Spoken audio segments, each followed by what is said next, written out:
పరిపాలన సంస్కరణల్లో భాగంగా అమెరికా అధ్యక్షుడు డొనాల్డ్ ట్రంప్ ఇప్పుడు ప్రభుత్వ ఉద్యోగాల్లో కోత పెట్టాలని డిసైడ్ అయ్యారు. ఓ ప్యాకేజీని ఉద్యోగుల కోసం ప్రకటించారు. ఉద్యోగాలు వదులుకునే వారికి భారీగా తాయిలాలు ప్రకటించారు. మరి ఎంతమంది ఉద్యోగులు ట్రంప్ ఆఫర్కి ఒప్పుకుంటారు? ఒకేసారి లక్షల సంఖ్యలో ఉద్యోగులు ఇంటికి వెళితే పరిపాలన సజావుగా సాగుతుందా? ఈ సందేహాలపై ట్రంప్ సర్కార్ ఏమంటుందో ఇప్పుడు చూద్దాం.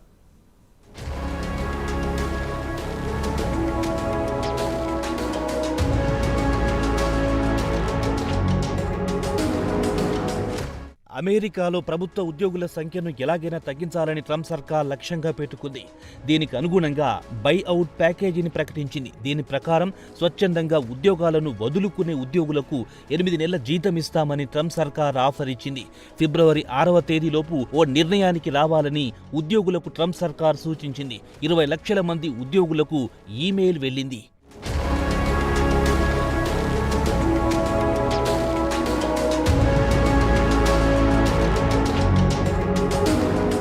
కోవిడ్ తర్వాత చాలా మంది ఉద్యోగులు రిమోట్ విధానంలో పనిచేస్తున్నారు. తాజాగా వారు వారానికి 5 రోజులు ఆఫీసుకు రావాలని ట్రంప్ సర్కార్ తేల్చి చెప్పింది.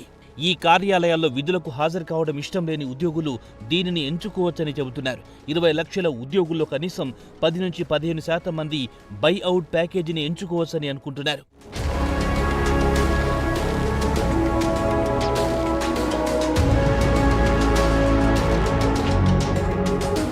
ఇది విజయవంతంగా అమలైతే అమెరికా ప్రభుత్వ ఖర్చులు ఏటా $100 బిలియన్ వరకు తగ్గుతాయని అంటున్నారు. చాలా స్థానిక సంస్థల ప్రభుత్వాలు, నాన్ ప్రాఫిట్ సంస్థలపై దీని ప్రభావం ఉండనుంది.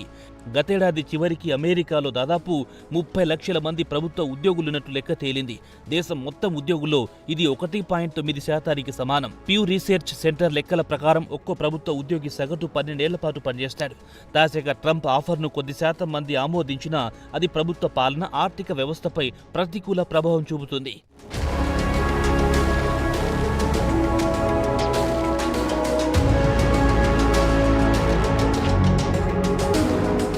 అనుభవం ఉన్న ఫుడ్ ఇన్స్పెక్టర్లు, నీటి పరీక్షల విభాగం, వైమానిక రంగం, నిత్యావసర వస్తువుల రక్షణకు సంబంధించి ఉద్యోగుల సంఖ్య తగ్గవచ్చని భావిస్తున్నారు. మరోవైపు American federation of government employees అధ్యక్షుడు ఎవరెట్ కెల్లీ మాట్లాడుతూ దీనిని వాలంటరీ బైఅవుట్గానే చూడాలన్నారు. ప్రభుత్వ వ్యవస్థల్లో ఉద్యోగుల సంఖ్యని బాగా తగ్గిస్తారని ఎన్నికల ప్రచారంలో కూడా ట్రంప్ పదే పదే చెబుతూ వచ్చారు.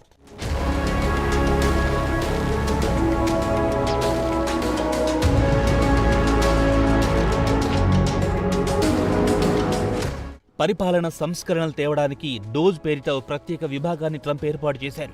అపర కుబేరుడు ఎలాన్ మస్క్, భారత సంతతికి చెందిన రిపబ్లికన్ లీడర్ వివేక్ రామస్వామికి ఈ బాధ్యతలు అప్పగించారు.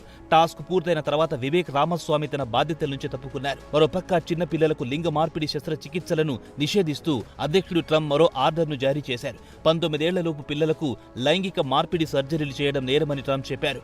ఏ రకంగానూ ఇలాంటి సర్జరీలను అమెరికా ఒప్పుకోదని ట్రంప్ తేల్చి చెప్పారు.